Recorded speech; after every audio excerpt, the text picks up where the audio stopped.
Welcome, everybody. Wake up, wake up, wake up. Welcome into Redacted. I'm Clayton Morris. I'm Natalie Morris. And on this show, we cover the stories the mainstream media largely ignores, trying to sift through all of the propaganda. And there is a lot of mainstream media propaganda right now, but they're missing the big story. The United States and Israel are actively prepping for war. Washington insiders telling Redacted that this is going to be a much larger war than the last time around. U.S. tankers have arrived in Qatar, and all the preparations you might notice in your social media feeds. A change. We'll just talk about that. A change to your social media feeds and your mainstream media in the coming days. We're also going to talk about how the UK is requiring digital ID. All of Europe now is trying to track Americans as well as their own people. This is not new for Europeans. It will be new for Americans, and we're going to talk about that with Jim Ferguson is going to join us on the show. Right. We're also going to talk about the latest in the Charlie Kirk investigation. I don't know if you guys got to see Rob O'Neill, the man who shot Osama bin Laden right in the face. He said right from the beginning, this entire thing smelled like a rat. So the official narrative is collapsing, but the intelligence and deep state connections are bubbling to the surface. Why do they want us all ripping each other apart, focusing on weapons casings, focusing on the trans narrative? Because of the much bigger chess pieces that are at play right now. We're going to look at all of that today. So we got a busy show. I hope you subscribe to the newsletter. You would have got a lot of this information in your inbox. And again, it's a compendium to this show, so you can have links to original source material. So you will be you don't have to study before Redacted. We're just giving you that option. This is not a pop quiz. Before we get to all that, we want to tell you about our friends over at American Financing, because the Fed has finally dropped interest rates, and that's great news for American homeowners. Expenses have been a major burden for American families. Obviously, I think most of us feel like working class people who will not get a paycheck during this government shutdown. What are they going to do? Put their expenses on credit cards, try to make ends meet with gas prices up? I mean, I don't know, right? But if you're a homeowner, you do have options. You can call our friends at American Financing. Since interest rates have dropped, then homeowners are seeing options in the low fives that they can take equity out of their home instead of borrowing to pay their bills and use that to get themselves out of debt. Now, compare that to credit cards charging you interest rates in the 20s. It's an easy way to see what your better option is, and American Financing can teach you this. Head on over to americanfinancing.net/redacted or call 866-890-8434, and they can teach you how to leverage your main asset, which is probably your home. This tactic that most wealthy people do all the time is leverage, leverage, leverage. So don't continue to dig yourself into debt without knowing all your options. americanfinancing.net/redacted. And on that topic, I was just telling my son what it means, he's 15, for a government shutdown to happen. And I am utterly disgusted at the idea that we now have to talk about financing a war, and we cannot finance working class people who are now running the TSA, who are now air traffic controllers, national weather, law enforcement. How can we live in a society like this? How can we pay our taxes to this government that won't take care of its own working class people, but Ukraine continues to collect? Israel continues to collect. I cannot explain that to my son. Somebody please explain it to me. And I think we all should feel, no matter whether our paycheck is dependent on the federal government or not, we should feel disgust and sympathy for people who don't know what they're going to do now. And I'm horrified. So yeah, and you might be like us. I mean, the size of the federal government is massive, and that's not part of this discussion at the moment. But the fact that we are funding all of these foreign wars and will continue to funnel billions of dollars in weapons and whatever else to Ukraine and so forth, while people, law enforcement, members of the federal government, U.S. military will not be receiving paychecks for now. Right. I mean, if you do read the newsletter, I had a chart this morning about the various ways that the American government spends money. What we're arguing about right now, and I do think that it's Democrats holding the federal government hostage, but it's a bipartisan effort to continue to fund foreign wars. No one's saying, hey, let's not pay NATO. Let's not pay, Mark Rutte this month. Instead, we'll pay our own federal workers. That I would support. It's such a small percentage of what they're fighting over.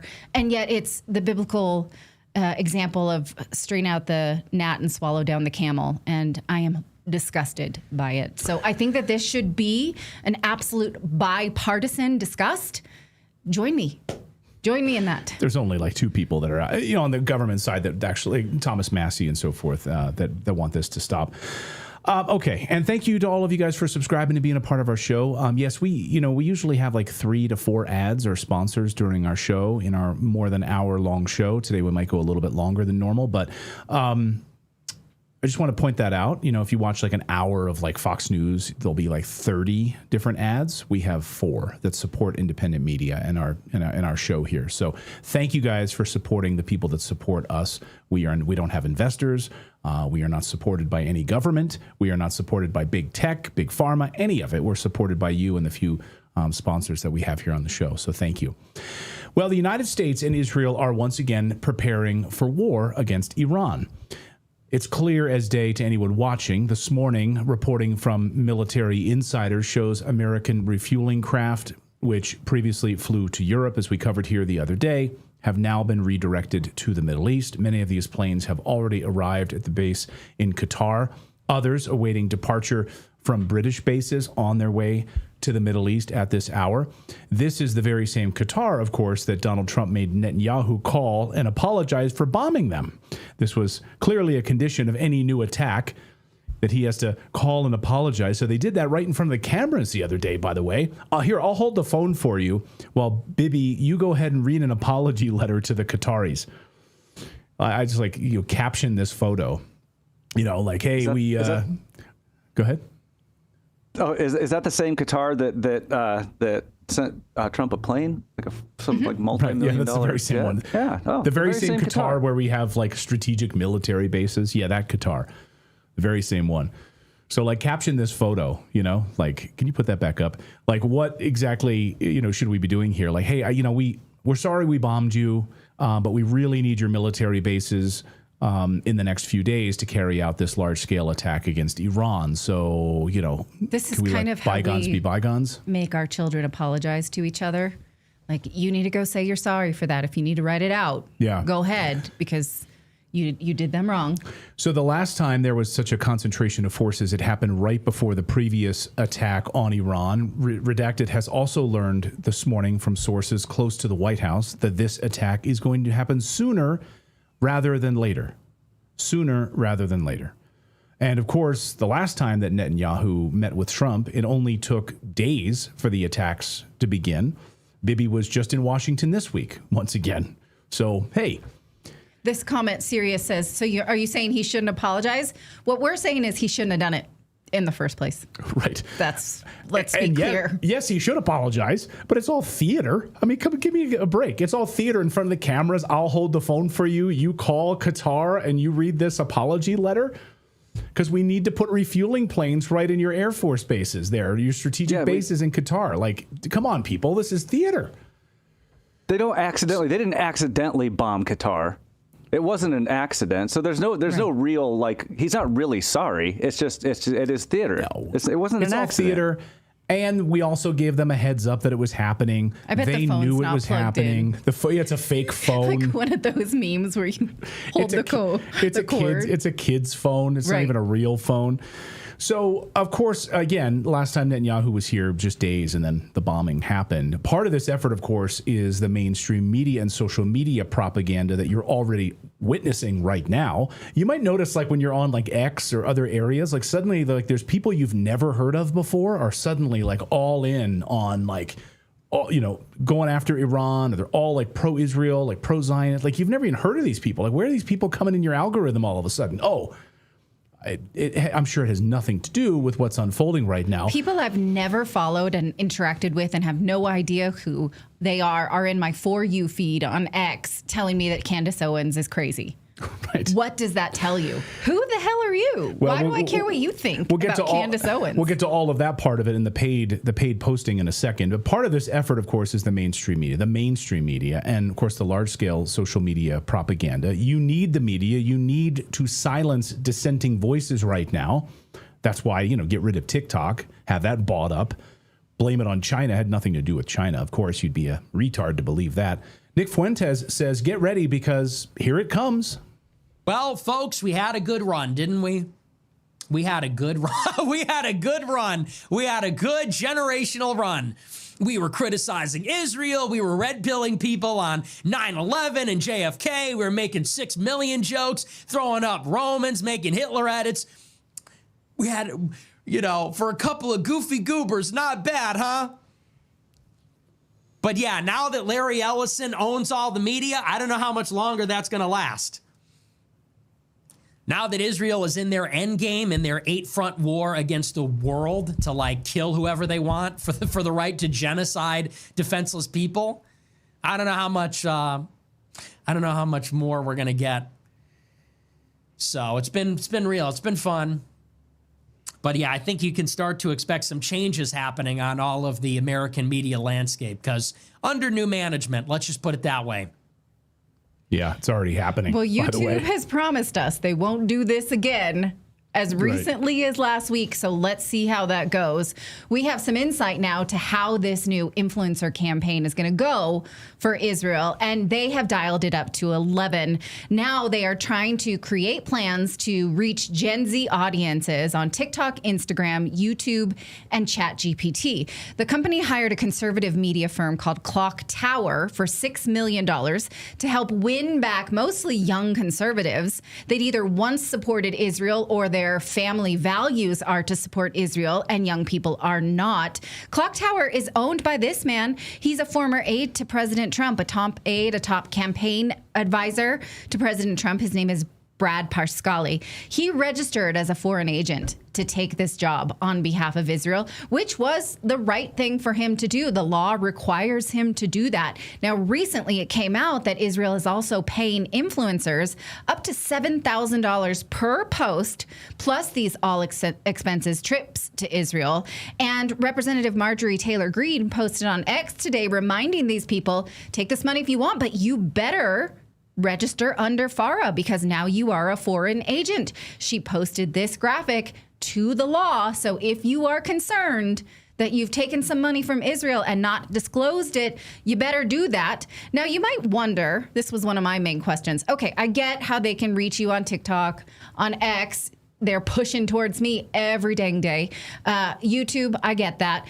How are they going to get to you on ChatGPT? It's not even a social platform. Well, the Responsible Statecraft reports that they will deploy websites and content to deliver ChatGPT framing results on ChatGPT conversations. So in other words, they'll create new websites to influence how AI models, such as ChatGPT, which is trained on vast amounts of research, get data from every corner of the web and then frame their responses on behalf of Israel. Now, AI is trained to notice when something is a state-run source, but there are creative ways to get around that. If Israel presents themselves as like an encyclopedia or some kind of academic or something, given, their capture of all of these institutions, ChatGPT might not know that. So, I mean, to me, the only option is to read ahead. You cannot depend on your AI. You've got to be reading ahead all the time. You got to do it yourself. Depend on nobody. Right. Still, this is a tall. Go ahead. Sorry, but maybe I don't understand how ChatGPT works. But if they bought it, do they need to trick the algorithm? Can't they just literally program it in? They have not bought it. I mean, Sam Altman, is not a perfect character who owns it, but this is not part of this campaign. I would say it's captured, but it's not owned, as far as I know, by any. I mean, I believe, isn't Sam Altman a sympathetic character to Israel? I don't know. Okay, so let's put that aside. I don't know his deeper politics. But we know that them purchasing, the U.S. government purchasing TikTok and putting it in the hands of Larry Ellison, who is very aligned with Israel. Basically, that's them having it. ChatGPT, they need to influence from the back end. As my grandma says, go around your elbow to get to your ass. Now, still, this is a tall order. Gen Z support for Israel is tanking fast. I don't see how an influencer campaign can turn this around. This I brought, and it's really hard to see, but I want us to look anyway. This is a New York Times Siena poll that came out just this week showing, and really high numbers of disapproval for Israel. Now, across the board in the U.S., 56% of voters disapprove. But then look at it by gender and age. So can you see that 73%? That means people under 30, almost 3/4 of them disapprove of Israel. If you take a look at race and ethnicity, it's mostly white people who have the lowest, the highest approval rating. Because the evangelicals are the ones still kind of holding strong on approval for Israel. If you take a look at education, people with a college degree highly disapprove of Israel. Take a look at race, education, region, across the board, every region, Midwest, literally doesn't matter. Their highest approval rating is in the Deep South, where again, the evangelicals might be concentrated, and that probably is the explanation for that. If you look at party ID, obviously Democrats, high disapproval rating for Israel. Republicans who voted for Trump have a high approval rating still, which tells us that the people who voted for Trump still kind of are following along with Trump, saying, well, I guess if Trump approves of Israel, they should too. Now, on Monday, you may recall this conversation. We talked about how can Israel possibly win this public relations failure? What are they going to do? Even if they capture the whole internet, most of us can continue to think for ourselves. How do they keep us from thinking from themselves? How are they going to win this? And then I came across this clip from Nick Fuentes on Glenn Greenwald's show on System Update. He presented, and I think it's the perfect way that I think that they're going to pivot this. And if we see it, it won't work. Let's call it the who cares tactic. Watch. So I think their strategy is something like complacency and indifference. And I've noticed that on the right wing, which you see, for example, with somebody like Matt Walsh. In his interview with Tucker Carlson, he says, well, listen, I'm an American, so I don't really care that much about Palestine and Israel. Don't talk to me about that. I don't know anything about that. I only care about America. And to me, that is such like a deliberate, they're trying to come across as indifferent to Israel. They're trying to come across, people say this line on Twitter, they say, just let them kill each other. Who cares? Just let Israel and Palestine kill each other. And by all appearances, that looks like sort of a happy medium where you're not super pro-Israel, you're not a psycho anti-Israel, you're just really focused on America. But that belies the truth that, of course, the institutions, there's a major war being waged. Okay, so how could you possibly buy that from a smart person? Someone you think is intelligent says, I don't really care about Israel. And you're like, I thought you were intelligent. No, this will be the line. This will be the line that you'll hear from like these MAGA influencers. I'm going to call them the binder influencers, like the people that get invited to the White House and hold up the binders of Pam Bondi. Like these people, you're going to notice like they're going to be silent about it, or they're going to be like, I don't care about it. Like I'm just not going to even talk about it, or I'm not going to care about it. If you are an intelligent person, you know that Israel owns our politicians, influences our civil rights, wants to take away the First Amendment. Bibi has said that out loud. And so you don't have the luxury of not caring about Israel. So someone saying that to you, that's a psyop because they've decided they don't want to talk about it, or they don't want you to care. They want you to say, well, then I'm not going to care. And then you'll stop being against Israel. That Matt Walsh interview that Nick Fuentes just alluded to, here is that bit. I'm constantly hearing from the peanut gallery demanding that I kind of give my verdict or my take on Israel and Israel versus Palestine and all this kind of stuff. And I have given my take, and my take is I don't care that much. So I just don't care that much. I'm not just America first. I'm an American chauvinist in that I only care about my own country. I honestly don't care about other countries. I wish them well. I don't wish any of them. I don't wish them ill. I wish the people of other countries well. I think they all have a right to defend themselves, and they should. I cannot abide that. And I don't think you should allow anyone to say that to your face. Then you need to stop paying taxes, I guess, altogether, and stop voting altogether, because Israel is the number one influence in American politics. You don't have the luxury to not care. What they're saying, what this psyop is when they say I don't care, is I want you not to care. so that Israel can carry on. If we see this game, it will not work. Not while American workers are being stiffed of their paychecks, when Israel still collects weapons. On the same night, now just last night, in fact, the American government announced that it would pay Boeing, I think it's 123 million or billion, I get lost in the numbers, to replace the bombs that we dropped on Iran. So Boeing will get paid this week for a new contract, a new bomb contract, but American workers will not. Think about that for a second.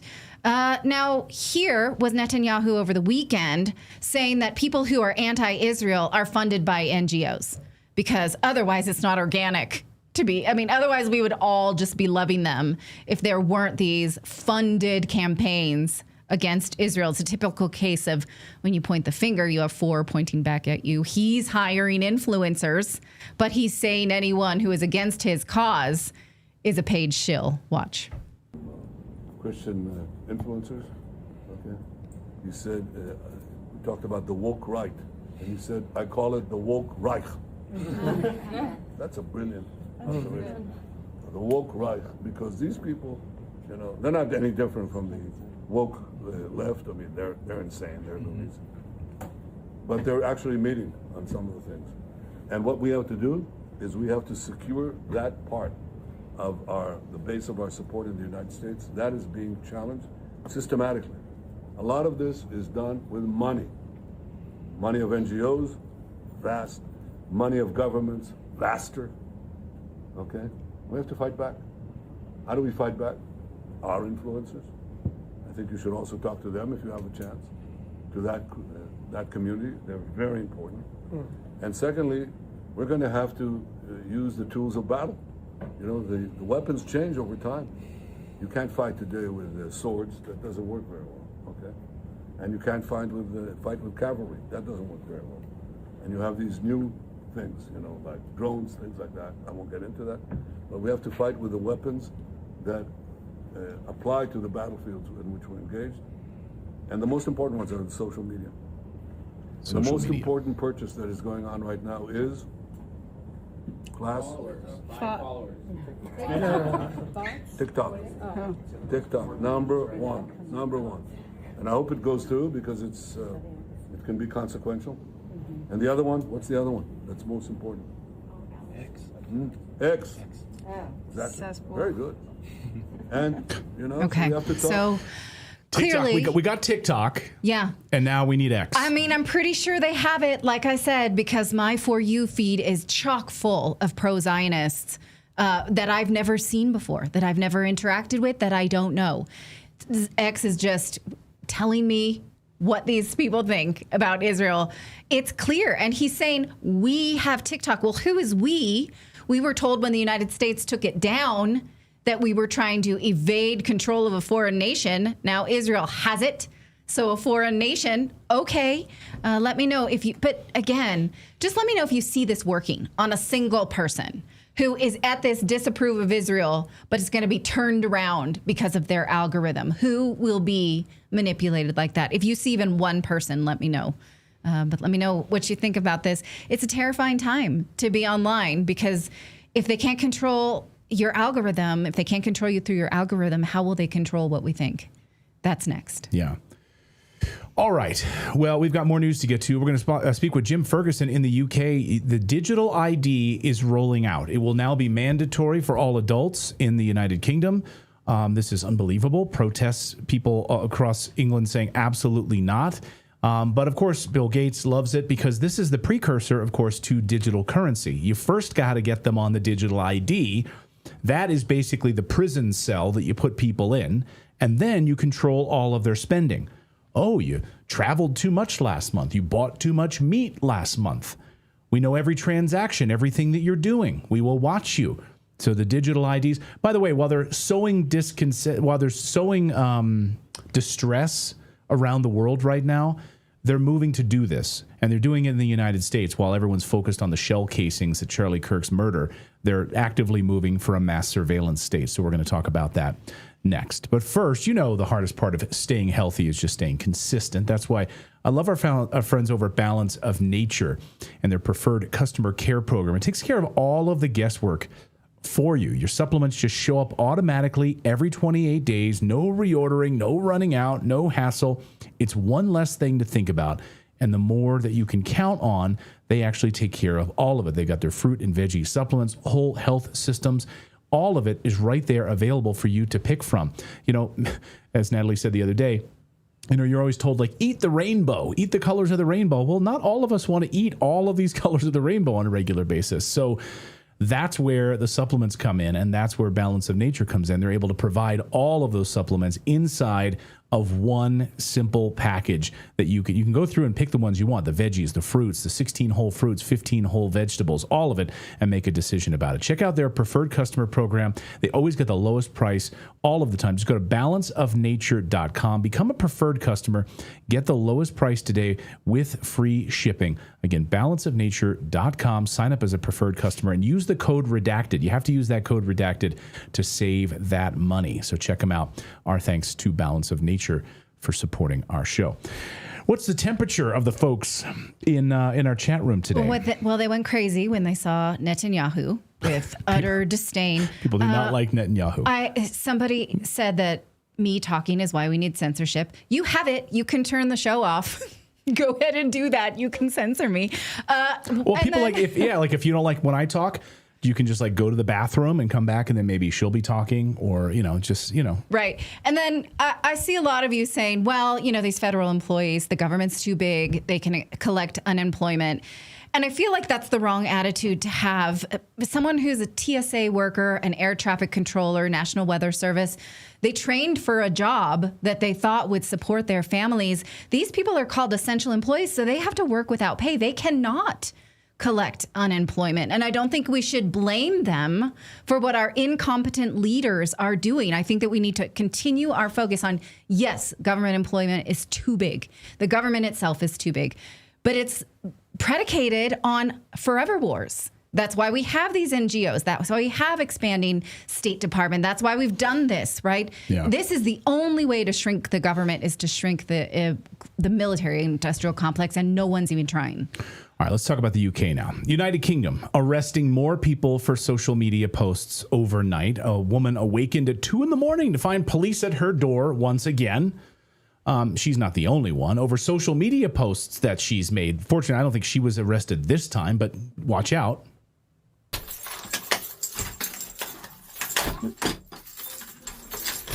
Please stay there. The reason I'm filming you is because I'm sick of the harassment. Every time I open the door to one of your offices, they are filming me. So now you know how it feels. Now it is 2:30 a.m. Can I ask why for a second time tonight you are disturbing me and my son in my home? Yeah, because there's I'm been made aware there's videos that have been posted onto social media, including those. Oh, social media posts. 2 a.m. Police are coming to your house. This is the UK. And now the move towards a total 1984 style surveillance state is moving at lightning speed. I don't know how quickly this happened. We've been warning about it for years on this show. The rollout of the digital ID for everyone in England, making it mandatory. Breaking news now. Digital ID will be made law for all adults in an effort to tackle small boats. Downing Street believes that a mandatory ID card system will help stop illegal immigrants working.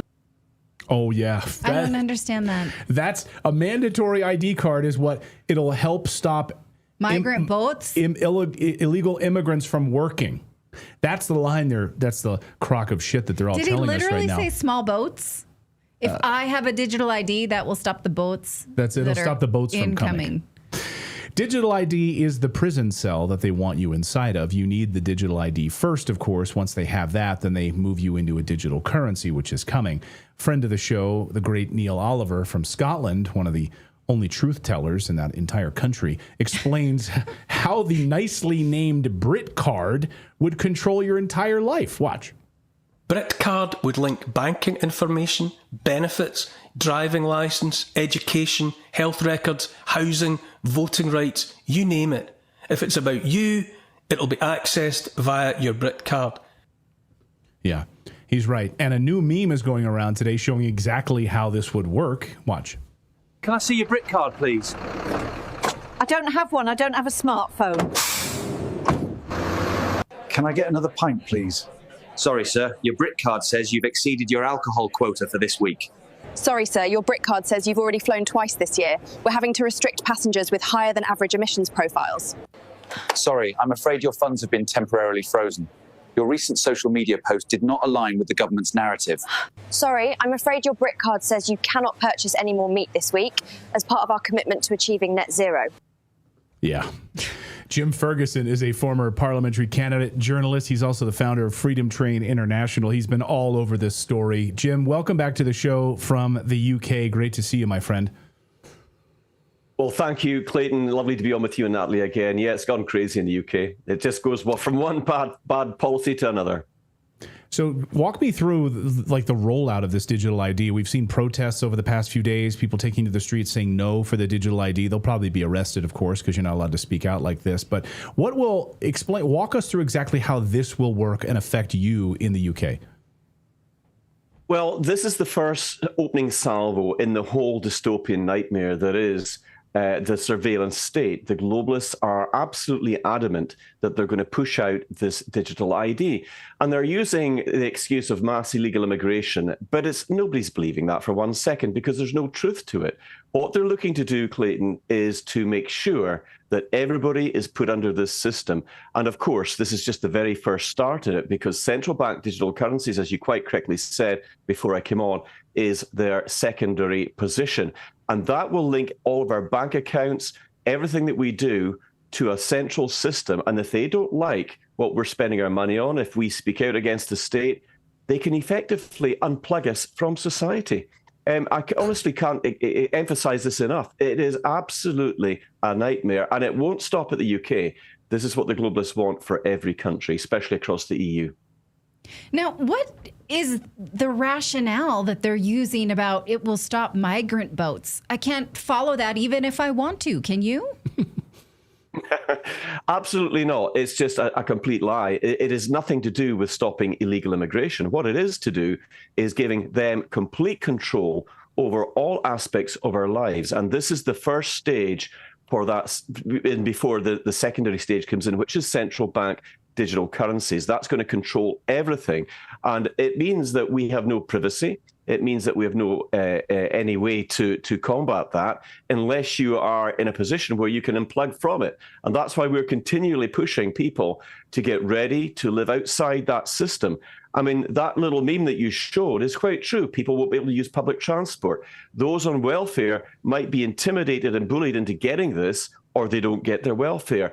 Going to the doctors, going to the dentist, it all is a nightmare that is unfolding before our very eyes. This is something that's real.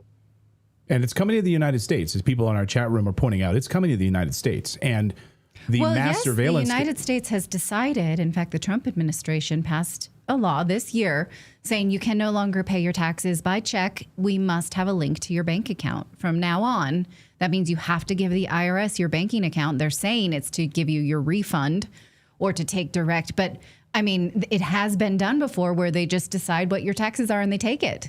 So, I mean, we're here too. Is that something in the UK?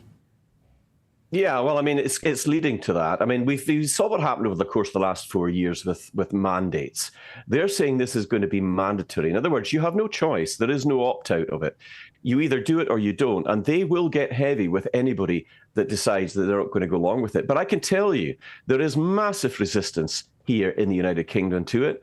As you guys know, I've been involved with Advance UK since its launch, now as international ambassador. And at the launch in Newcastle just on Saturday, the party leader said, if we get elected, when we get elected, they will not accept it. They will undo anything that Keir Starmer's government has done that's detrimental to the British people.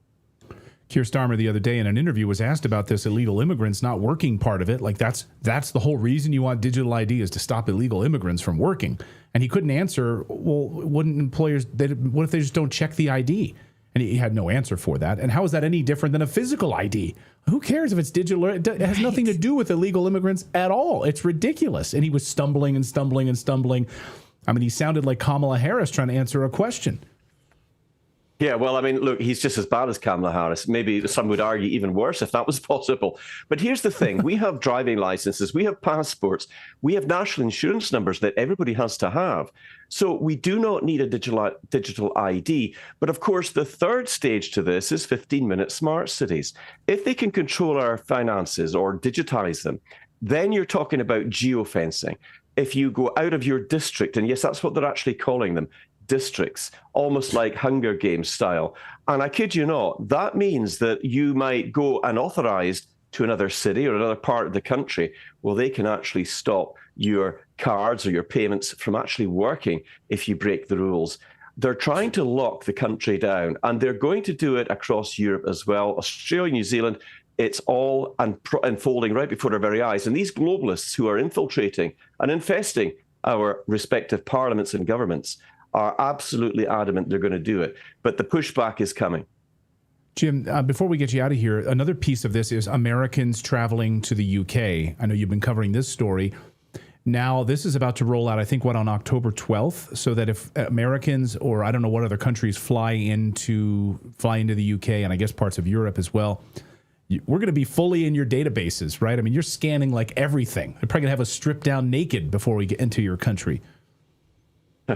Well, I can tell you they're absolutely doing this in the EU. And those of us who, even from the UK, who are going into any of the EU countries are going to have to give biometric data. We're going to have to agree to fingerprints. I'm due to be in Europe in a number of different countries over the next few weeks. I will have no choice but to give my biometric data and fingerprints to them as well, or they won't let you in. It really is that bad, and they're going to do the same to Americans that visit Europe as well. Well, so, already it's they Europe. are, So it's and just in fact... Be clear, it's not the UK yet.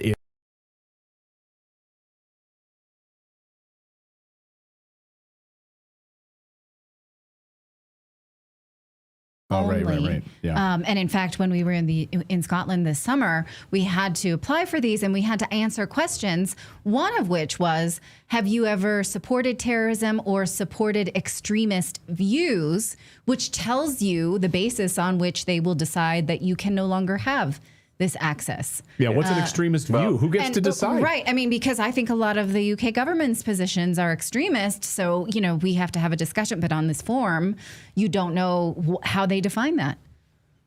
Well, that's the whole problem. Their views are not the views of 80% of the people in this country. 80% of the Brits do not want this. And I believe there is going to be a massive pushback coming. There are already many organizations and protests that are gearing up for this.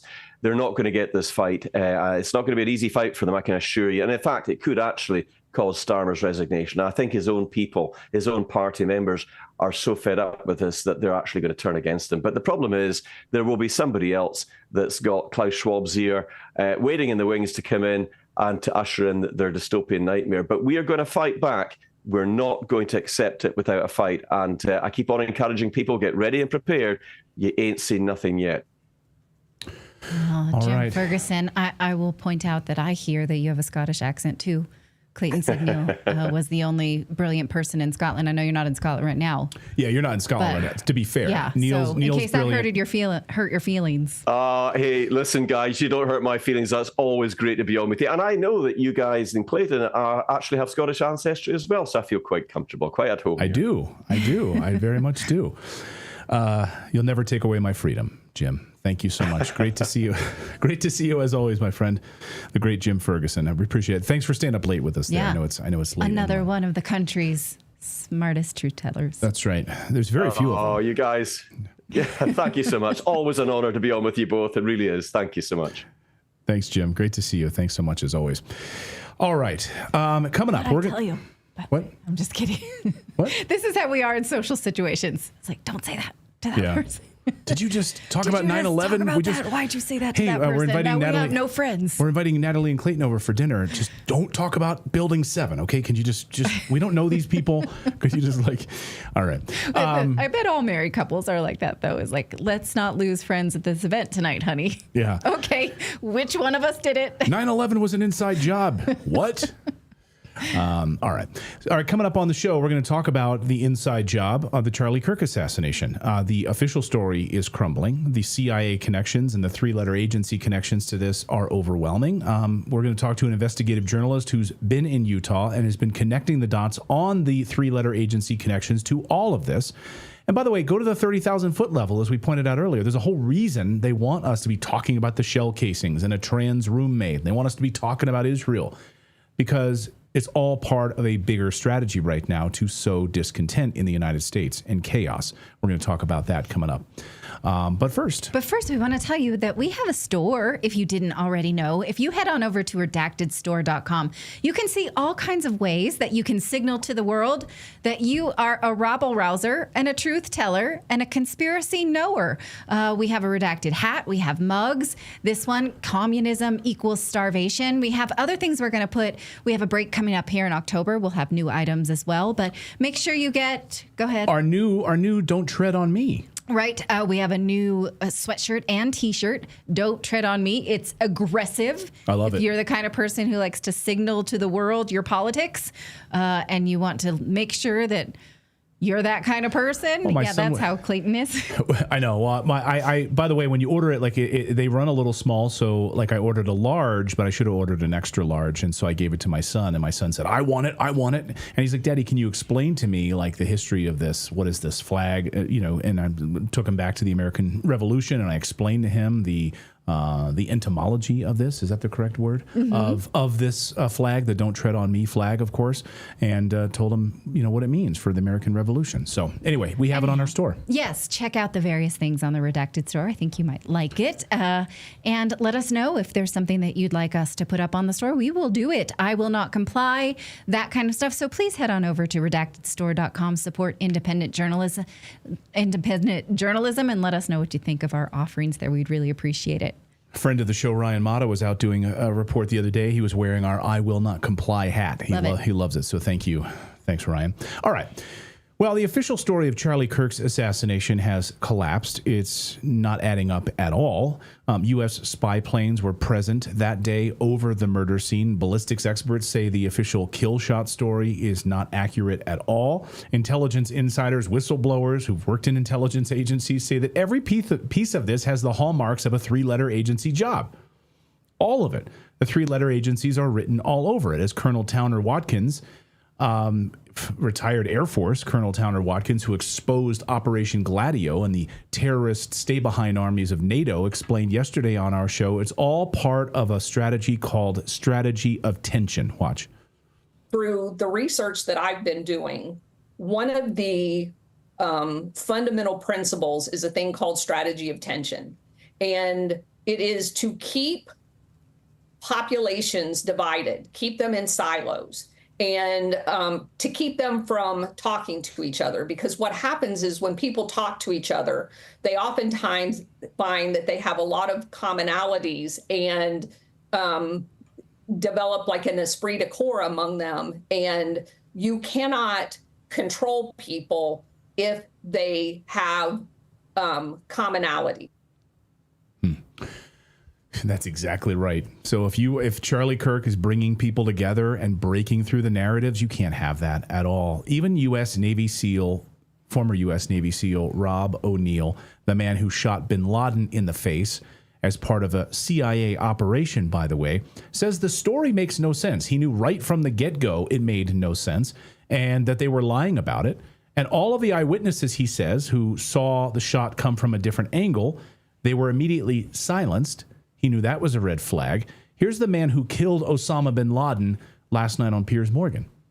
It was off right from the beginning for me. Do we not guard rooftops anymore? There's been assassination attempts all over the world. Right. Why aren't we looking at rooftops? And then when I was sent the video with this at the same message where they said Charlie Kirk was just shot. When I watched that horrific video, he was obviously dead before he hit the ground. But the questions immediately started to come to me. That was not an entry wound that we saw. We saw an exit wound. So where'd that bullet come from? You don't bleed and I've shot guys closer than the camera was. And an entry wound doesn't look like that. An exit wound does. Why did his shirt move the way it did? When I've shot people, their shirts didn't move like that. And then the initial reaction was, well, he was obviously wearing body armor and it was deflection. One, no. He wasn't wearing body armor. And two, it doesn't deflect like that off of body armor. Why was his shirt moving from right to left? Why were people being interviewed saying, yeah, they came from my left to right, from his right to left, immediately shut down? And then did they tear the crime scene down immediately? Just right off the bat, from seeing it, knowing he was dead, saying a lot of this is bad, not even getting into the soliloquy of text messages that 22-year-olds don't send their trans lover. So immediately, it's just, the official story sounds like it needs to be investigated. But now, the whole crime scene is gone. They paved over it. Nothing to see here. Yeah, tore down the Dairy Queen, paved over all the slabs right where Charlie Kirk was speaking. Nothing to see here. Investigative journalist Elizabeth Lane is not giving up on this story. She's been on the ground in Utah connecting the CIA dots, the three-letter agency dots and connections, and she joins us now. Elizabeth, great to have you on the show. Thank you for having me, Clayton. Oh, yes. And it's funny you guys mentioned Gladio because it's so important to know what happened during Operation Gladio. Because what we are seeing in the United States right now, it's very related to what the CIA Institute actually turned this world to be. So I'll get to Charlie in a second because I was actually at the hospital when the whole thing happened. My producer called me that he got shot. So the first thing I did was get in a car and drive to the hospital. I knew exactly where they were taking him. Like I've done my investigation. I did my investigation while I was on the road and I was texting a person who was getting live updates from the hospital. So I showed up and the whole scene was just really weird to me. First and foremost, there were very little amount of journalists that really shocked me. Like I thought people would be there just trying to get some details and story, but that was not the case. There were just some people who followed Charlie's car and they were just praying at the hospital, for Charlie's survival, but obviously he was already dead. Then another weird thing that happened was this whole story about him being on some kind of life support. They even told us that for a second, he had a pulse. All that obviously is not true. Charlie was dead from the as soon as he got shot, I would say. And another thing is, I had this strategy that I wanted to maybe try out. I have a private detective that I work with from New York. He's very experienced. He was there during mafia days in New York, so he knows what he's doing. And we got together as a team. I had this strategy. Now I can talk about this because it didn't work out quite how we wanted it to. I looked at Tyler Robinson's case and I thought, well, why don't I get this guy a lawyer? Because that at least puts me, near him so I can understand and control the process. And this is times where they couldn't find the guy a lawyer and they were kind of scrambling around to figure out who was going to be his lawyer. And I started approaching different firms in Utah, trying to get him a lawyer for pro bono. So I walked up to one, I'm not going to name the firm itself, but one of the most reputable firms in Utah, because I live here. And I asked them if they were willing to represent Tyler Robinson for pro bono, case. And I was extremely surprised what I got from them. First and foremost, they were like, yes, we're absolutely on this because we don't believe that what happened to Charlie Kirk was remotely a case of just a single, crazy kid going up and shooting the guy in the neck. Like, we don't believe that, so we are more than willing to represent him pro bono. So I was like, great. So we started the process, and what happened is we realized that we needed lawyers who are actually certified with death penalty, so their certifications didn't live up to that. But there's another interesting thing.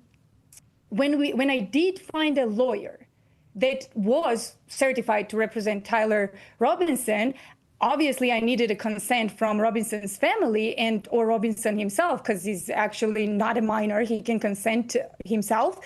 And ironically, we were unable to get in touch with the parents, and the only sources that got close to the parents, they kept telling us that they don't need a pro bono lawyer. In fact, they don't care if we have a badass lawyer for Tyler Robinson.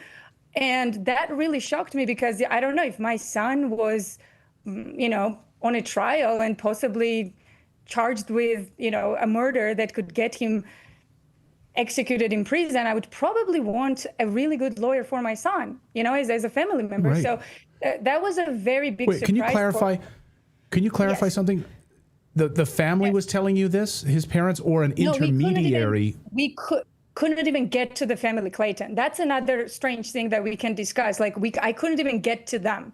So then my best approach in this situation, as my detective told me to, reach out to local firm in Utah and get their help to somehow get the consent. Because as a lawyer, you can't solicit clients, right? So it's illegal. So you can't just announce yourself that I'm going to represent Tyler Robinson. So I started doing that. So I got into this process and I asked my local lawyer firm, hey, what's the best way to go around here? We need help to get the lawyer from New York who is certified to represent Tyler to get on the case. So he said, whatever you do, Elizabeth, do not get in touch with the firms in Utah that are the most powerful, because they are in on it with the state. No matter what happens, they will take the side of the state. I did not listen to him. And I ended up calling one of the biggest firms in Utah just to ask for an advice. What is the situation here? What can we do? So what I got from there, Clayton and Natalie, will shock you. First and foremost, they started screaming on the phone.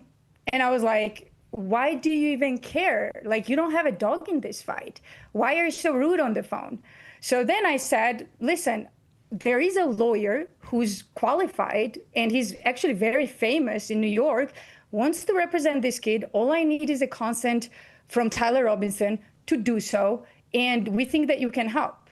To this, I got a very rude response that only SCORDIS is allowed to represent is allowed to find a representation for Tyler Robinson. Well, let me tell you who SCORDIS is. So SCORDIS is a guy who's running as a state prosecutor. So here's the problem with that. State prosecutor cannot be responsible to find a lawyer for a defendant. That's illegal.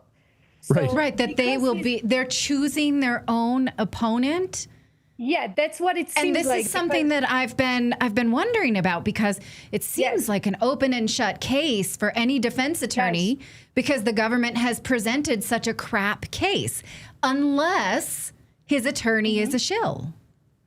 Yes. So what I know is that SCORDIS is running as a state prosecutor. He's running. Everyone can look it up. It's on his website. So it's not quite illegal for him to find a lawyer for Tyler, but it would be illegal if he was a state prosecutor. But what it is, though, is highly unethical. So to have SCORDIS looking for a lawyer for a defendant who's running for state prosecutor, this is very unethical. So let's start from here. And of course, then I, ran into multiple other different weird situations that will take us far if I go into the details. But my conclusion about this case is that Tyler Robinson had nothing to do with Charlie Kirk's killing at all. And I can go into more details of how the whole thing went down and why is it that the security that's supposed to be trained so well, if something happens to your, protectee like Charlie, the first thing you're going to do when you have a neck wound is cover the wound and put the pressure on the wound. Even my young relatives who are 15-year-old, they know it. So how is this that the security unit, a security detail of Charlie didn't know that? And if they did know that, then you can play the whole clip. Why is that none of them are doing this? Because when they carried Charlie to the car, none of them had any blood on their hands. So if they actually tried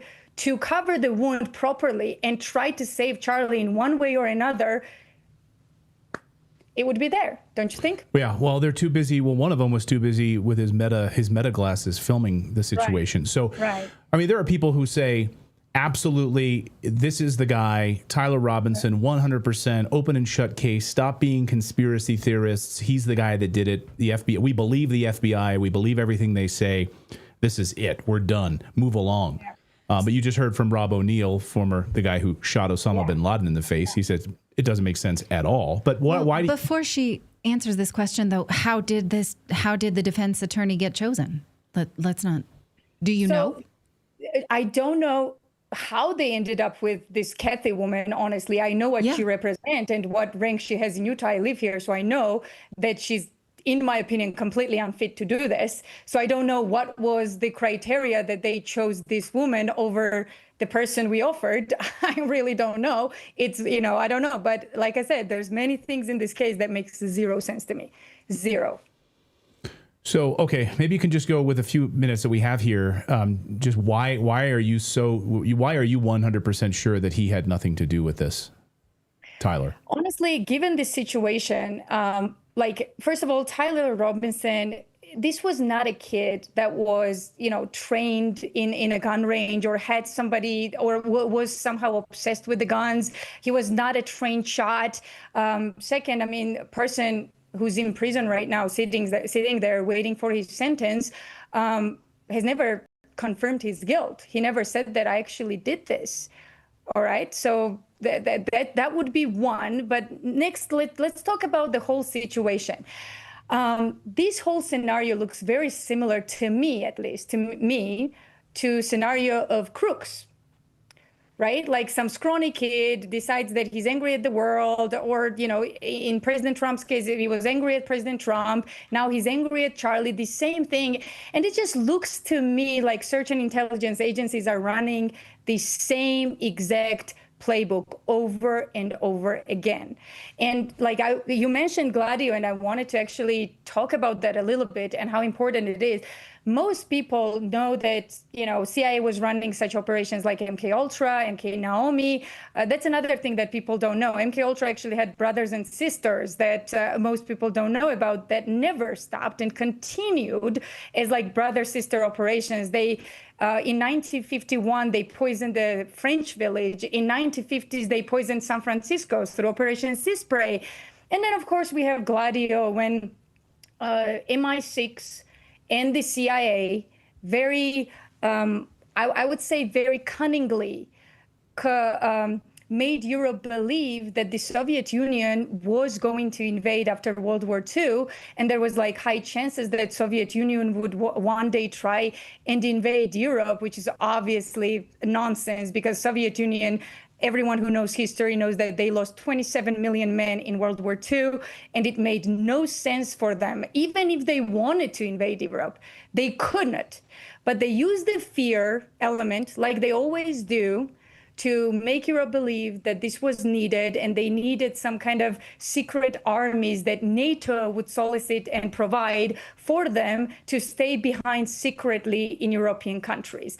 Now, just think about how dangerous that is. Like if you're Germany or if you're Italy and you all of a sudden have some kind of secret CIA army like in your country, it's just unbelievable that they got away with it. And it's unbelievable that they found people in those countries to agree to this. And I'll tell you even a very interesting incident about this. When Operation Gladio is just one operation, right? Operation Gladio had, again, like multiple different operations in different countries. Just Gladio was in Italy, and the first one that broke out as a news was Gladio. But there was an operation in Turkey, for example, exactly same operation. It just, in Turkey, it was under Grey Wolves. It was under a different name, right? So when Gladio came to light, Defense Minister of Belgium went to Italy and kind of gave hard time to Italian Prime Minister, saying that, like, are you on your mind? Like, what are you doing? This is extremely dangerous for Europe. You allowed a foreign country, not just one, it was not just the CIA, right? It was MI6 as well. So you allowed foreign countries to meddle, inside Italy, like in your domestic affairs, and you're allowing this army to stay there. And Italian Prime Minister, to his defense, he didn't do it. He just he was one of the victims to this whole thing. So in his defense, he was like, listen, I know this is bad and I'm not okay with this at all. But why are you preaching this to me when you have the same army in your country? And Defense Minister was shocked. He was like, no, we don't. Like, I'm the defense minister of the country. If we did have an army like that, I would know. So to that, Premier Minister told him that why don't you go and ask your military and intelligence people, ask your chief of staffs, like if you do have this army, and then get back to me. So defense minister goes back, investigated the whole case, and discovered that he did have a secret army, and he didn't know about it at all. And this is a defense minister of the country. Like, it's unreal. And when he, complained about it and said, why is it that I don't know about this thing? Military told him, why would we tell you anything? You're just a politician. You're here for only a certain period of time. Politicians come and go, and we stay here forever. Intelligence people stay here forever. Military stays here forever. You're a nobody. So that should tell you how much power does the CIA has, not only here in the US, but overseas as well. This is a true story. Elizabeth Lane, thank you for that. It's, again, hearing from too many people on the three-letter agency connections to all of this, and they want us to be in chaos, and they want us to be sowing discontent, and all of this. Elizabeth, thank you so much for this. We're out of time, but I appreciate your work on this in Utah there, and please keep us in the loop. We appreciate it. Thank you. Thanks, Elizabeth. Whew. All right. Well, we have more news to get to. Coming up, we're going to talk about this strange story about President Trump admitting, I don't even completely understand it. I don't know. So President Trump posted on Truth Social this AI video about med beds. And med beds are basically like beds at a hospital that can completely heal you. I mean, literally regenerating limbs. So President Trump posted this and then shortly afterwards deleted it. But guess what? We've spoken to quite a few whistleblowers who've actually seen these things in action, and our next guest has too. We're going to talk about all of that, and it's just strange. President Trump posts it and then deletes it, and people are like, what the hell? Okay, but there's actually truth behind it. We're going to talk about that. But first, the saying, look good, feel good. Well, the problem is most dress clothes only check one of those boxes. They might look sharp, but they're stiff, they're hot, they're a total pain to maintain. That's where Mizen and Main comes into the story. I've been wearing their shirts on and off the air. I just got another one on. I'm wearing this one right now. This is a Mizen and Main shirt, and I love it. First of all, they're so light. You don't like sweaty or anything like that. Our studio is so stinking hot. And Natalie can wear like a full winter sweater right now, and it's a dress. But anyway, this is stretchy, it's moisture wicking, it's light, and the best part, Mizen and Main's shirts and pants look refined, yet they're stretchy, they're lightweight, moisture wicking, wrinkle resistant. In fact, I threw this one in the dryer, and it had all sorts of wrinkles on it before I threw it in the dryer. Pulled it right out of the dryer, not a wrinkle in sight, because it was like shoved in the back of my closet. So anyway, they're ready to go. You can wear them and they're ready to go. It makes my wife very happy, so she doesn't have to actually dry these things and iron them either, by the way. They're actually invented the performance fabric dress shirt over a decade ago. They've perfected it. You can feel the difference the second you put it on. It's professional style. It's actually comfortable, whether I'm here in the studio or traveling or just out to lunch. Right now, Mizen and Main is offering our listeners 20% off your first purchase at mizenandmain.com. Promo code redacted20. You'll get 20% off. Use that code redacted20. If you're looking for a dress shirt for your husband for Christmas or whatever coming up, just check them out and you get that 20% off right now. Do some, holiday shopping early. That's Mizen, that's spelled Mizzen, and Main, MAIN.com. Promo code redacted20 for 20% off. Again, that's mizenandmain.com. Promo code redacted for that 20% off. All right. Well, something very strange happened on Truth Social the other night when President Trump posted a full video about med beds, medical beds that can restore you back to health and even regrow missing limbs. Here's the AI video that Trump posted. Breaking now. President Donald J. Trump has announced a historic new healthcare system, the launch of America's first medbed hospitals and a national medbed card for every citizen. Every American will soon receive their own MedBed card. With it, you'll have guaranteed access to our new hospitals led by the top doctors in the nation, equipped with the most advanced technology in the world. These facilities are safe, modern, and designed to restore every citizen to full health and strength. This is the beginning of a new era in American healthcare. In this first phase, only a limited number of MedBed cards will be released. Registration details will be announced very soon. Okay. Shortly after that post went live, it was deleted. Oddly enough, though, we here at Redacted have spoken to whistleblowers who've actually seen this technology in action for themselves. And our next guest, Dr. Michael Salla, has a number of sources who've confirmed that there's truth in this technology. Yes, the regrowing of limbs.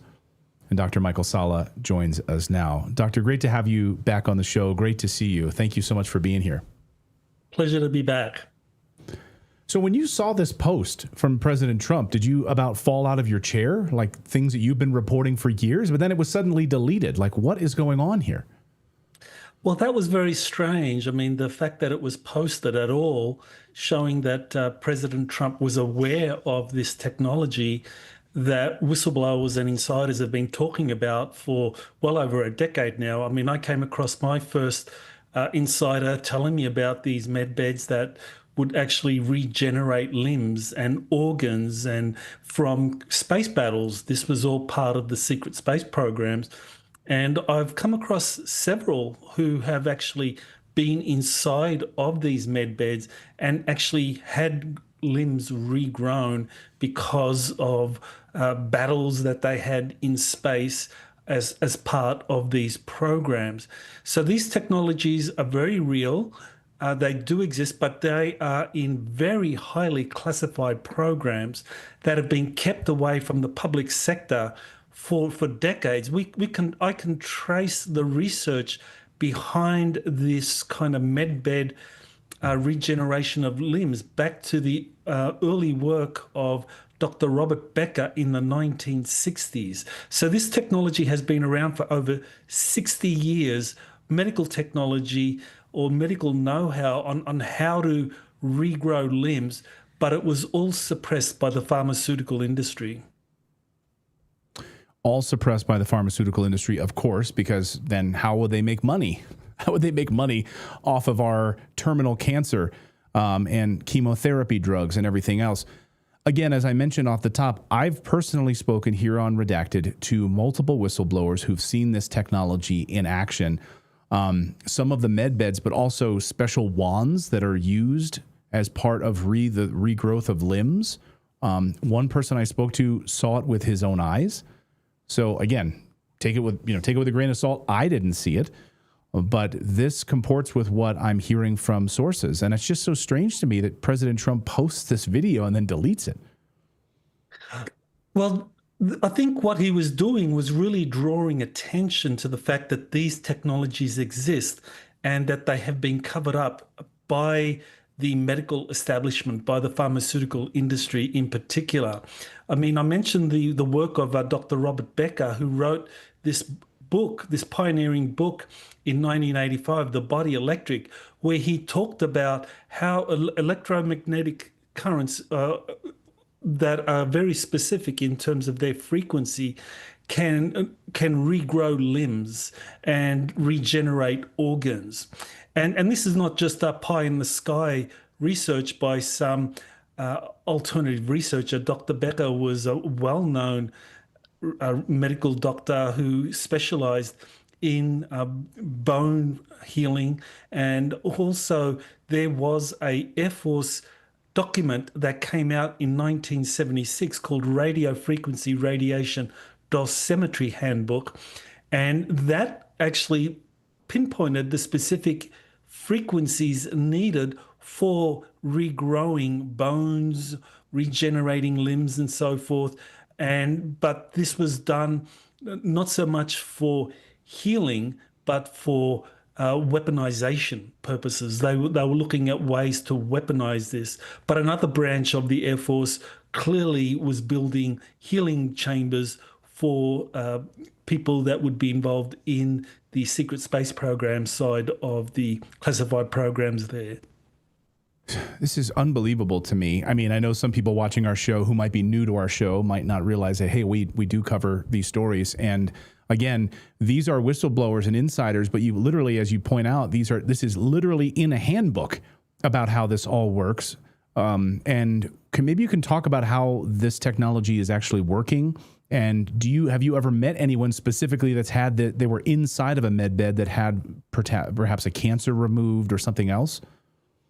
Yes, well, actually, there is one whistleblower I've been working with very closely who still uses the acronym JP, and he was stationed at Eglin Air Force Base, and he was actually taken into one of these medbed facilities in 2024, and he was shown.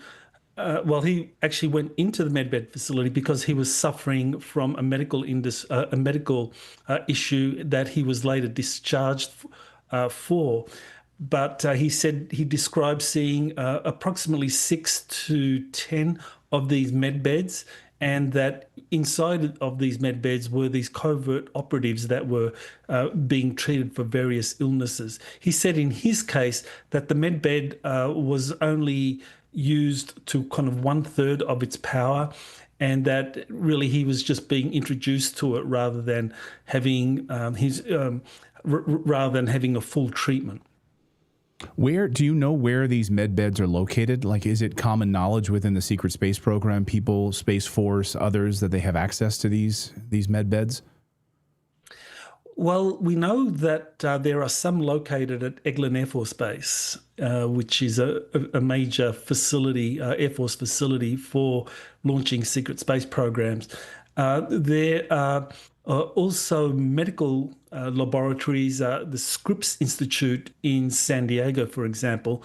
They also have allegedly some of these medbed facilities there, according to another whistleblower that I worked with for a while, William Tompkins, that he said that he was going there and he knew about the med beds, that he was involved in helping build back in the 1970s with a aerospace company called TRW, and that the TRW, they were involved along with the Scripps Institute and other pioneering aerospace companies in developing the first med beds. It's remarkable. And of course, we don't have access to it. So I've had friends who've lost their mother recently with stage 4 terminal cancer. And these med beds can essentially cure that cancer. And we're not being allowed to have access to it. The same with etheric energy or all these other technologies that we're not allowed to have access to. Well, that's right. Yes, and it's much more than just the med beds, because the med beds can replace limbs, but there's also technologies that you mentioned actually, where they can actually, with something like a wand or a pencil, induce specific frequencies in organs that are diseased, or if you have cancer or any kind of problem in the body, that if you induce certain currents, frequencies there, that can stimulate the healing. So this is the work of Dr. Becker and others supporting him, but that has been ruthlessly suppressed, going all the way back to the 1960s. So, this is something that has incredible potential to heal people, but the pharmaceutical industry has a lot of power and has suppressed this. And I think Donald Trump's retweeting of that AI-generated post was really kind of like a shot across the bow, saying to the pharmaceutical industry, we're going to release this, and it's coming soon, and you can't stop it. And I think this is all part of Trump's war against the deep state, and the pharmaceutical industry is one of the major pillars behind the deep state, and why it's been able to last for so long and has been able to kind of suppress so much. He does that. He posts that, and then 2 days later invites Albert Bourla, head of Pfizer, to come to the Oval Office, like the Death Eater demon himself, and then hands him a huge bucket of money for additional mRNA rollout technology. So, I don't know, he posts that saying, "Hey, we're coming for you," and then the next couple of days he kind of flip flops and brings Albert Bourla to the White House. What do you make of that? Yeah, well, that might be one of these cases of the left hand not knowing what the right hand is doing. It does seem very, very strange. It may be that the Pfizer people, maybe they want to have a hand in the rollout of these kinds of technologies. I'm not sure of what kind of thinking is behind having the head of Pfizer come in and handing out money. It may have something to do with the rollout of these med beds. But what I've been told from different sources is that these med beds have been mass produced and they're ready for release.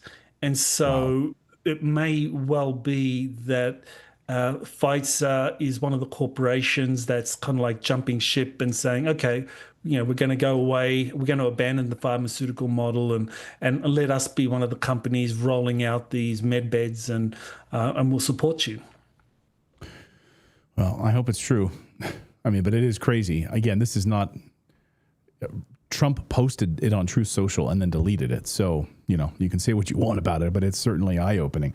And then to have confirmation from you and the sources that I've spoken to over the years, there's something going on here. Dr. Michael Salla, always appreciate you joining us and bringing us these stories. It's really fascinating. Thank you so much, Doc. Great to see you. Thanks for having me on the show.